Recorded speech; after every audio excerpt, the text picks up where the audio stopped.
not my story but my friend's. So, this was an incident that took place a few years ago.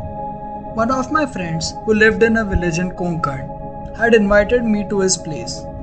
His village was situated in such a downhill where local buses couldn't go. So, obviously, I had to walk down from the bus in the middle of the night and walk down the hill to reach the village. Being a Maharashtrian, I have been introduced to various gods and demons, and somewhere at the back of my mind, I was scared that I would encounter such a demon.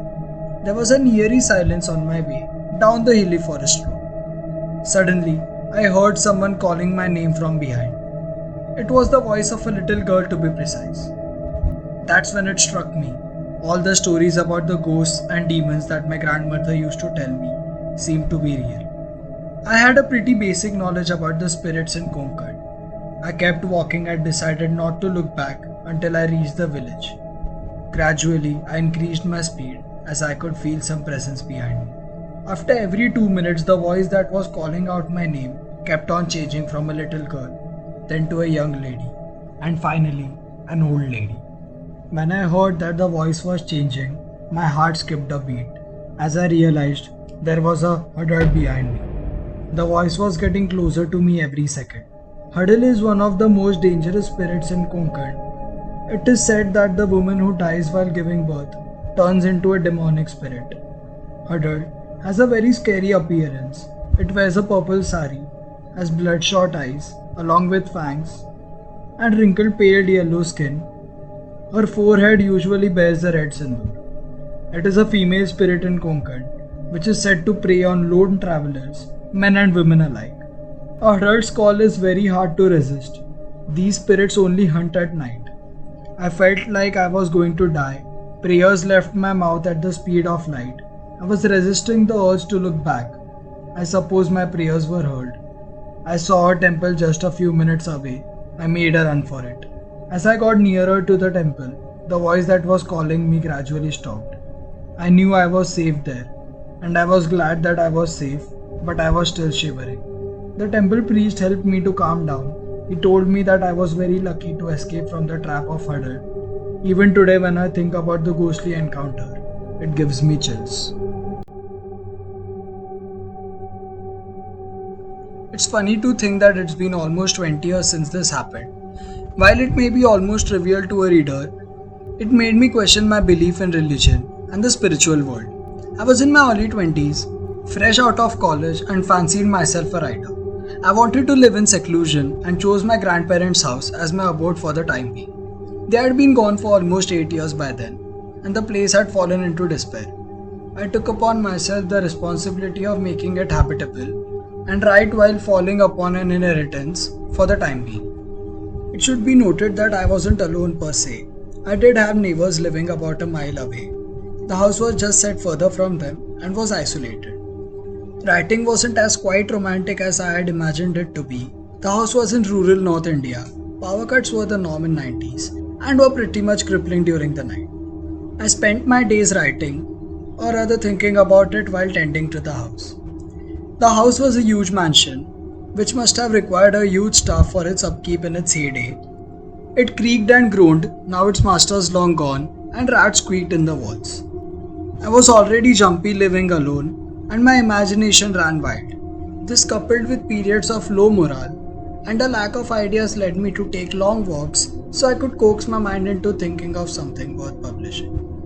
One of my favorite routes ran through the edge of some woods, merging with a country road later.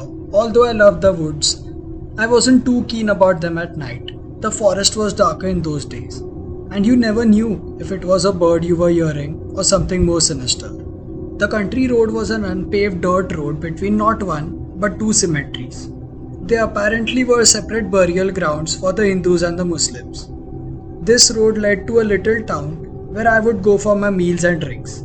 The entire place had a strange aura at night, and in a word was avoidable. It was one of those nights where my mind wouldn't just shut down. I tried warm milk, reading, but it was an exercise in futility, and I decided to go out for a walk.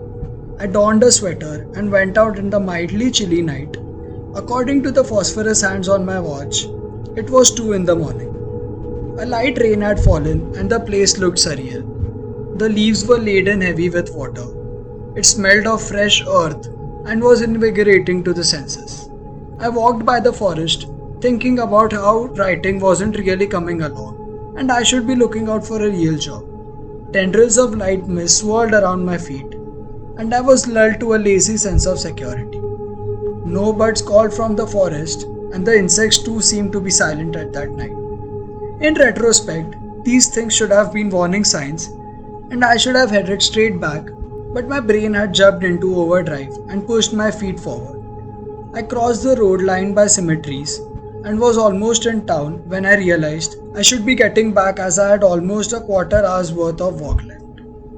I saw a lantern bobbing up and down, headed my way from the town.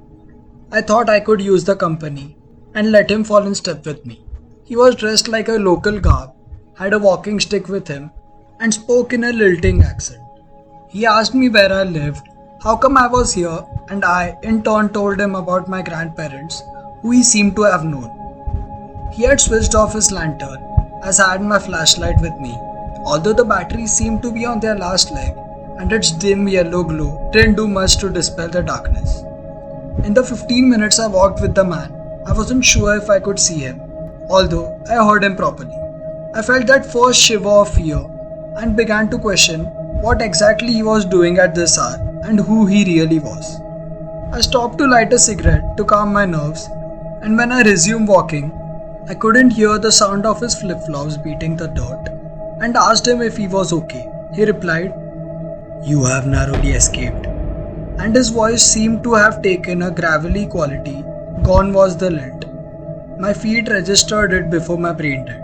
I sprinted back to the house. By the time I reached, the shakes had started and I had a stitch in my side.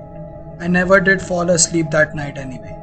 I informed a few locals I was friendly with, and they said it being a new moon night, it must have been some malevolent spirit.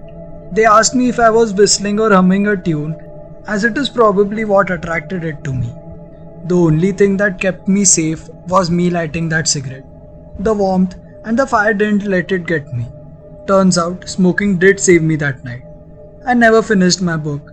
I left the place, got a job teaching high school students in a poshish private school, and left the incident behind me, only to ponder upon it at times. So this has been one of my horrific encounters with a ghost.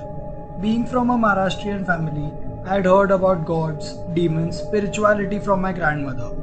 I was introduced to God and demons through mythological stories, but never had I thought that I might encounter a ghostly spirit. This happened when one of my village friends in Konkan shifted to a house in a neighboring village. He invited me to his house for a stayover, so I decided to take a bus till his village. Before starting my journey, I decided to just call him. And on the phone call, he told me to call him when I would reach the village bus stop. I wondered why, but I agreed to do so. As I reached near his house, I called him. He came to pick me up on his scooter. It was just a 5 minutes ride to his house from the bus stop. On the way, he said something that I didn't believe at first. He told me that there is a peepal tree near his house. Peepal tree is considered holy in Hinduism. He made me promise that I would never touch the peepal tree. Although it seemed weird, I promised him. On asking him the reason for not touching the tree, he told me that I'll know when we would reach his house. He told me, "You wouldn't believe it if I told you. You will have to see it yourself." Upon reaching his house, it was already 7 p.m. It had started to get dark. I asked him where was the peepal tree he was talking about. He pointed towards my right. I scanned the tree with my eyes. I just froze at the sight of a terrifying face staring me in my eyes. I was completely shocked. I started shivering. What I saw on the tree was a huddle. I turned towards my friend and he had a calm expression. Before I could even speak, he told me that there is nothing to be afraid of because that huddle was trapped on the tree forever. But can you believe that? A huddle, the demonic spirit that I have only heard of it in tales, was right in front of my eyes. Later on, my friend explained me that this huddle had been trapped on the tree for more than a century. According to the village's history, that huddle was trapped there by a priest. Huddle is the evil spirit of a woman who died while giving birth. The very sight of that spirit can make anyone shiver with fear. The evil smile with fangs can't be forgotten easily. Till this day, I've not been able to forget that incident. I couldn't believe what I saw on that day was even real, but I try not to think about it.